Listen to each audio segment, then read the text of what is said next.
ஓம் சக்தி. அருள்வாக்கும் அனுபவங்களும். அவதார நோக்கம். 3 நோக்கங்களை நிறைவேற்ற வேண்டியே தான் அவதாரமாக வந்திருப்பதாக புலப்படுத்தினாள் அன்னை. மகனே, இன்று நாட்டில் ஆன்மீக உணர்வு குறைந்துவிட்டது.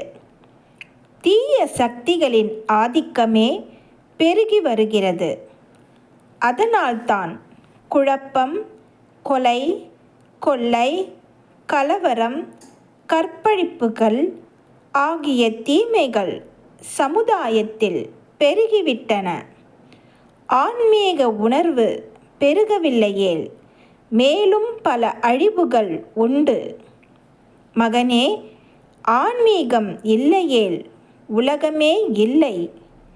உலகமே அழிந்து போகும் நிலைக்கு வந்துவிடும் மகனே. தெய்வ நம்பிக்கையும் தெய்வ பக்தியும் ஆன்மீக உணர்வும் ஊட்டுவதற்காகவே நான் இங்கு அவதாரமாக வந்துள்ளேன்.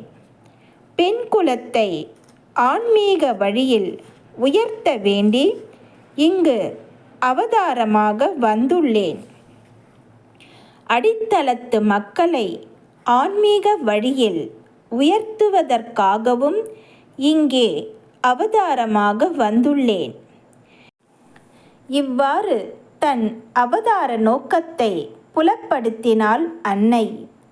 இங்கு வந்திருப்பவள் பரம்பொருள் என்றோ இது அவதாரம் என்றோ அவள் சொல்வது அருள்வாக்கென்றோ புரியாத கூட்டம்தான் இவளிடம் வந்தது. அற்பமான உலகியல் பலன்களை நாடித்தான் கூட்டம் வந்தது. வேதாந்தம் கற்ற விவரம் தெரிந்த தாடிக்காரர் ஒருவர் வந்தார். அவரிடம் சொன்னாள் அன்னை, மகனே, ஏதோ ஜோசியம் சொல்கிறேன் என்று நினைத்து அது வேண்டும் இது வேண்டும் என்று விரும்புகிறார்கள். அம்மா, உன் அருள் வேண்டும், பிற எல்லாம் எனக்கு எதற்கு என்று கேட்பதற்கு ஆளில்லை மகனே. என் அருள் இருந்தால் எல்லாம் வந்தபடிதானே. அதை யாரும் உணரவில்லையே. மகனே, இதனை அவர்களுக்கு எடுத்துச் சொல் என்று கட்டளையிட்டாள். ஓம் சக்தி. நான் கூறும் இந்த வார்த்தைகள் அனைத்தும் காற்றோடு காற்றாக போய்விடாமல் பார்த்து கொள்வது உங்கள் பொறுப்பு. அவை வீணாக போய்விடாமல் பார்த்து கொள்வது உங்கள் கடமை. அன்னையின் அருள்வாக்கு. Please share and subscribe.